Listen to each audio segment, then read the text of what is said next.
Kau berdiri di sana, di tengah reruntuhan yang pernah kau sebut cinta. Tanganmu kosong, hatimu berdarah. Kau telah memberikan segalanya. Setiap senyuman palsumu, setiap anggukan kepalamu saat hatimu berteriak tidak.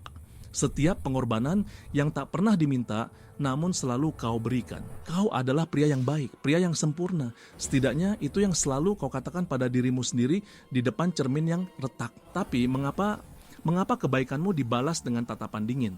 Mengapa cintamu terasa seperti beban baginya? Mengapa dia menatapmu bukan dengan kekaguman, tapi dengan sedikit rasa kasihan?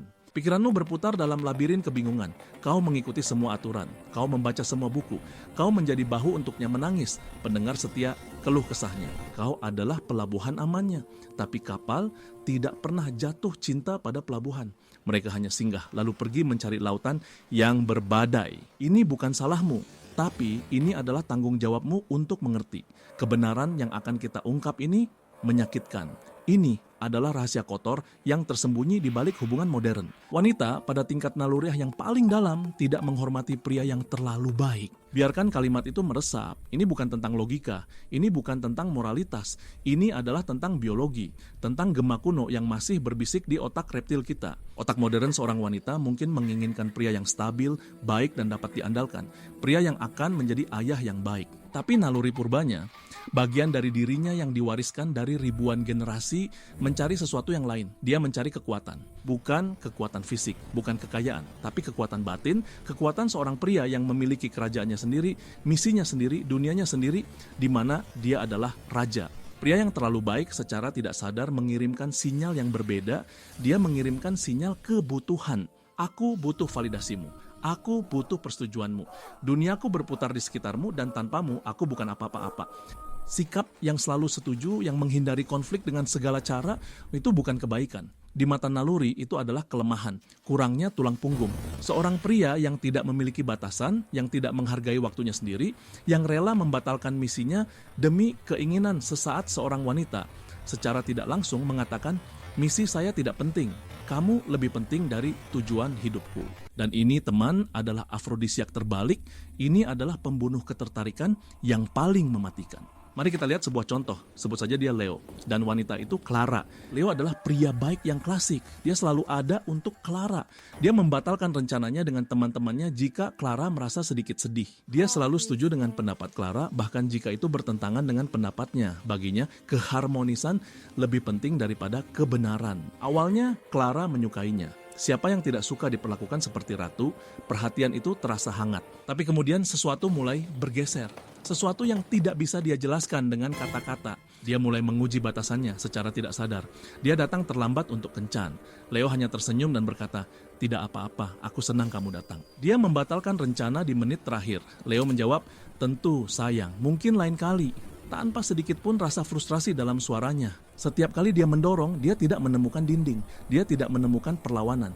Dia hanya menemukan kekosongan, sebuah jurang persetujuan yang tak berdasar. Rasa hormatnya mulai terkikis, bukan karena dia jahat, tapi karena dia manusia.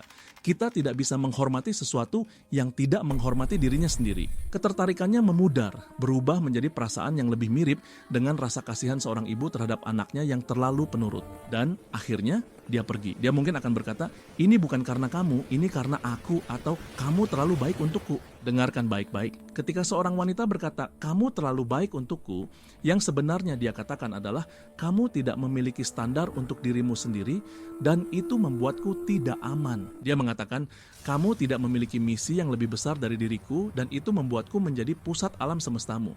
Tekanan itu terlalu berat dan tidak menarik. Jadi apa solusinya? Apakah kau harus menjadi seorang brengsek, seorang pria yang kasar dan tidak peduli? Tidak. Itu adalah kesimpulan yang dangkal. Itu adalah pendulum yang berayun terlalu jauh ke arah yang berlawanan. Jawabannya terletak di tengah dalam sebuah konsep yang disalahpahami menjadi pria yang berstandar tinggi. Ini bukan tentang menjadi jahat. Ini tentang menghargai diri sendiri. Pria yang berstandar tinggi juga baik. Tapi kebaikannya datang dari tempat yang berbeda. Kebaikan pria baik datang dari kelangkaan, dari rasa takut kehilangan. Kebaikan pria berstandar tinggi datang dari kelimpahan. Dia memiliki kehidupannya sendiri, tujuannya, kebahagiaannya. Dia memilih untuk membagikannya, bukan memberikannya. Dia punya batasan, dia bisa berkata tidak, bukan dengan marah tapi dengan tenang. Aku tidak bisa malam ini, aku punya komitmen pada proyekku. Dia tidak takut pada konflik. Dia melihatnya sebagai alat untuk mencapai pemahaman yang lebih dalam, bukan sesuatu yang harus dihindari. Dan yang paling penting, dia bersedia untuk pergi, bukan sebagai ancaman atau manipulasi, tapi sebagai konsekuensi logis jika rasa hormatnya tidak dibalas. Paradoksnya adalah, ketika seorang pria menunjukkan bahwa dia tidak membutuhkan seorang wanita untuk menjadi utuh, saat itulah dia menjadi paling menarik di matanya, karena kekuatannya nyata, dunianya nyata. Dia tidak akan meninggalkannya hanya untuk menenangkan ego seseorang. Ini menantang, ini membutuhkan keberanian untuk menempatkan dirimu sendiri di urutan pertama. Bukan secara egois, tapi untuk menjaga sumber dari mana semua cintamu berasal, yaitu dirimu sendiri. Berhentilah menjadi pria baik, mulailah menjadi pria yang baik. Pria baik yang memiliki tulang punggung dari baja. Hormati waktumu. Kejar misimu seolah hidupmu bergantung padanya, karena memang begitu. Dan saksikan bagaimana dinamika hubunganmu berubah selamanya.